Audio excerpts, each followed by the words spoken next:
There is a war against the anonymity of the internet, which is currently being waged in the background of public perception. Most of us don't really think about this, at least not on a day to day level, but once in a while, whether because of a specific event or some kind of individual catalyst, once in a while, things in the background end up in the spotlight. And today, that seems to be precisely what's happening. None of what I'm going to talk about today is new, strictly speaking. Pretty much everything I'm going to mention has been developing over the span of several years, in fact. But with a perfect storm of oddly coinciding enforcement measures, the war against the internet is more obvious than ever before. And I think it's worth doing a sort of top down overview of what's happening and why, because I don't think a lot of people are fully aware of just how far and fast the implications are spreading. First things first, as in the load bearing pillar of why people are talking about this so much right now to begin with. First is the Online Safety Act, which was passed originally in 2023 and is now being enforced by Ofcom, the Office of Communications Regulation arm of the UK government, in 2025. Just to be clear, I am not an expert on UK politics or government structure, okay? I'm doing an overly simplified version right now because there's a whole lot more to talk about after this part, but if I do get something wrong, which I might, feel free to chime in down below in the comment section. The Online Safety Act, which is now being actively enforced in the UK, is, quote, a new set of laws that protects children and adults online, end quote. However, it's not just about children, and it never was. Children are simply the best way to emotionally frame these new laws. Primarily aimed at social media companies and adult websites, the idea is that a lot of these platforms are specifically damaging for developing minds, and running the risk right now of alienating a large portion of the audience immediately. To a degree, I think most rational people can sort of get on board with that. TikTok dramatically lowers attention spans, Instagram dramatically reduces happiness and overall self-worth, pornography has a whole host of damaging effects associated with it that I'm not even going to go into right now, and the idea of regulating these platforms in some type of way is actually insanely popular. As per United States survey data from YouGov in January of 2025, 57% of Americans think that social media needs more regulation, while just 15% believe less. Long story short, something does need to be done. Except when we start talking about governmental regulation, there's this pesky little problem that very often shows up called the slippery slope. The Online Safety Act, which is now being enforced in the UK, is branded, in theory, as a protection mechanism for children who shouldn't be exposed to certain types of online content. But in practice, it's a whole lot more invasive than that. Far from just the adult entertainment platforms, which, by the way, I'm not even going to focus on for today, that's a whole separate minefield. These new regulations are affecting a host of additional websites, such as Discord. Partnering up with a company called KID, Discord now requires users in the UK to either scan their faces or their photo ID and verify with this third party that they're above the proper age in order to access the service. Discord certainly has its dangers, no doubt about that, like being a content distribution network for malware in a lot of cases, but if we're talking about online safety aimed at children specifically, forcing every single person who uses Discord to scan their face or their driver's license suddenly starts feeling a little bit like slippery. What about Spotify? Yeah, under these very far-reaching new online verification laws in the UK, many people are being locked out of their Spotify accounts until they scan their faces or upload IDs. And this time it's partnered with a company called Yachty. So far that's only two, but keep in mind this is now two companies you've never heard of and previously never interacted with, Yachty and KID, who are now processing your facial scans or official documents. Once again, framing this type of digital verification procedure as necessary under the guise of protecting children from adult websites is one thing, but the picture starts rapidly changing when it begins creeping all the way to something like Spotify. How about more, such as Reddit? Yes, it turns out that Reddit is also part of this, using a company called Persona to process facial scans and official IDs, which is yet another third party that has critical, confidential, and biometric data on its user base now. What about Twitter? Yes, Twitter as well, this time through a company called Authentics, which they've already done prior to this with the Twitter Blue program, to a certain degree.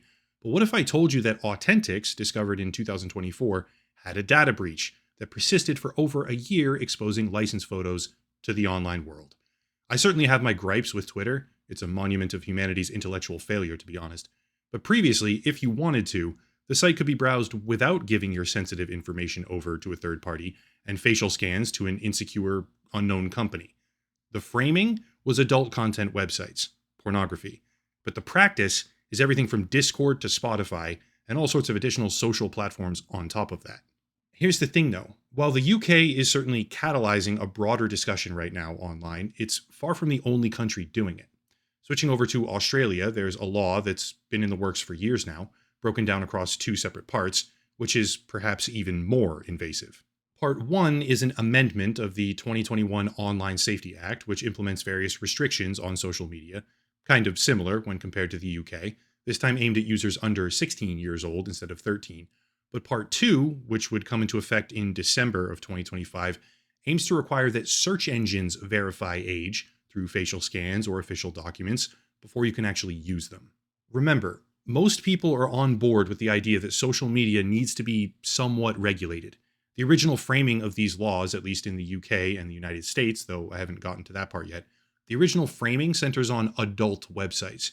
But the slippery slope argument has never appeared more true than it does right now, as the practical reality sets in and we see everything from music to social community platforms and even search engines becoming the targets. It's not just Australia either. The Philippines now has a very similar law being proposed, seems to be a watered down version of what Australia is doing in particular, called SB 40, regulating the use of social media platforms by minors, proposed on July 2nd, where we could see, quote, referencing Australia, taking inspiration from this model and in adherence to our state's declared policy of promoting and protecting the mental and emotional well-being of its children, this bill is being proposed to protect Filipino children below 18 years old from online risks and harmful content by prohibiting minors from accessing or using social media platforms. Under the bill, minors shall be prohibited from accessing or using social media services, end quote. So first, it's the UK, 13 and under, but suddenly creeping far beyond the original scope of what they claimed. Then it's Australia, where the age is now 16, and the attempted verification procedures now encompass search engines, not just Discord and Spotify and Reddit. But then it's the Philippines, and the age is even higher, 18 this time. I don't know about you, but I see a very clear and consistent trend emerging, which isn't stopping where it should stop. All the way across the world, much closer to home for me personally, America obviously has its own version of these laws, right? They've been in development for a while, called KOSA, K-O-S-A, the Kids Online Safety Act. And it's been making its way slowly through the system for quite a while now. But KOSA is a little bit different.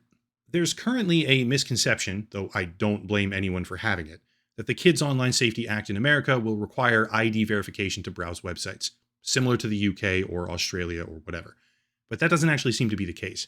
As per the language in the bill, it's not the case. However, what it does talk about is a study being required on, quote, the benefits of creating a device or operating system level age verification system, and then below, quote again, what information may need to be collected to create this type of age verification system, end quote.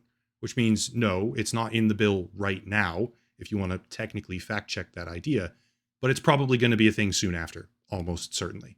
Also, just because the bill doesn't require it today, that doesn't mean that websites won't do it sooner. Check this out. From YouTube's own blog, as of just a couple days ago, quote, extending our built-in protections to more teens on YouTube. We will use AI to interpret a variety of signals that help us determine whether a user is over or under 18. These signals include the types of videos a user is searching for, the categories of videos they have watched, or the longevity of the account, end quote. That's a bit of a different flavor, sure, but the usage of AI to monitor what you do and determine your age as a result, thereby restricting what you can do or see, is definitely a little bit further than most people are intending when they agree with the concept of protecting the children from problematic websites. The thing is, though, YouTube already does far more than what most people are ever aware of. Here's another blog post from back in 2023 this time. Quote, working with the advisory committee, we identified categories of content that may be innocuous as a single video, but could be problematic for some teens if viewed in repetition. These categories include content that compares physical features and idealizes some types over others, idealizes specific fitness levels or body weights, or displays social aggression in the form of non-contact fights and intimidation, end quote. Then further down, quote again, we're now limiting repeated recommendations of videos related to those topics for teens in the United States, with more countries to be added over the next year, end quote. Just think about that beyond the surface level perspective of protect the children for a second, right? Content that idealizes specific fitness levels. So like a bodybuilder, a gym bro who's talking about how being ripped is the best thing ever in the world. YouTube appears to be restricting and specifically modifying how much it recommends that type of content already to preserve teen mental health, which then requires the question to be asked, who is making these decisions about what fitness level should be deliberately suppressed? What exactly are we doing here? Are we coddling the feelings of the person who doesn't ever want to put down the fork? Or what's happening with that? Also, because the rabbit hole of what YouTube and other social media companies already do to protect and manipulate is a never ending, free falling chasm, the United States isn't just one cohesive entity. States have their own, mostly autonomous legal environments. And as evidence of that, we can see House Bill 1126 in Mississippi. This is effectively a digital ID verification law for social media usage already, similar in size and scope to what we see in the UK. And just to be clear, this is an example of what's happening, not the only instance. As of January 1st, 2025, Florida passed HB 3, Online Protection for Minors, which not only requires age verification for adult entertainment websites, but also has further implications for social media platforms. You can, of course, circumvent these verification procedures with a VPN, a virtual private network. And obviously one of my channel sponsors is a VPN with a special deal. So I'll link that down below for anyone who has been, or is soon to be affected by any of this. It's an easy and cost-effective solution right now. By the way, they don't keep logs and they do have a warrant canary if you care about that. But the larger discussion that we do need to have is what happens if the slippery slope argument, right, is correct, which it seems to be. What happens if governments decide to pressure the internet service providers, the ISPs, into blocking VPN services entirely? Look at the search term interest on Google Trends for VPN in the United Kingdom. That's a massive increase in volume, obviously, because it circumvents the age verification stuff that people don't like. But in response, the government already said they're going to be looking, quote, very closely at how VPNs are used, end quote. Speaking to The Guardian, UK Science Secretary Peter Kyle reiterated that the vast majority of adults in the country are playing by the rules, and they had no current plans to outright ban the use of VPNs. But if we're being completely honest here, there is absolutely nothing that stops them from banning commercial service-based VPNs. The concept itself can't really be banned, but the point is that they could make it exponentially more difficult for people to access and use them as a solution to the current ID laws if they want to. Also, not to go on too much of a tangent here, but depending on where the commercial VPN exists that you've chosen to use, there's an intelligence sharing agreement between a bunch of Western countries, so any data that they do have probably gets shared between nations, right? When subjected to the proper legal process, that is. Obviously, if there's no logs, they can't share logs, but they could share that you exist as a customer or otherwise restrict access to comply with the laws. Like I said, VPNs currently circumvent the entire situation, but that isn't necessarily set in stone. Regardless, the initial catalyst might have been the UK, right? This might be the thing that got everyone talking, but there's a coinciding push right now across many separate countries to restrict the anonymity of the internet, focused on far more than just the adult entertainment sector, even though that's what they say it's focused on. The slippery slope is on full display. And once we understand that the gears of government turn very slowly, and that these things already have been worked on for upwards of 3 to 4 years, then we have to realize that the war against the internet isn't just beginning. It's being waged for a long time. We're just now starting to see some of the missiles come down. I don't know where it goes from here, other than increasingly restrictive ID verification procedures across all sorts of websites and platforms that we didn't initially expect, each one requiring their own third-party confirmation, which means more and more of your data spread across more and more companies with an ultimate agenda of who knows. I certainly have theories about that, but that's a different video. That's it. If you want to support the channel, you can check out the links down below. Locals and Patreon, channel memberships, obviously the VPN partnership if you're interested, and more, but I'll cut it there and stop rambling. As always, thank you all for watching, question everything, and have a nice night.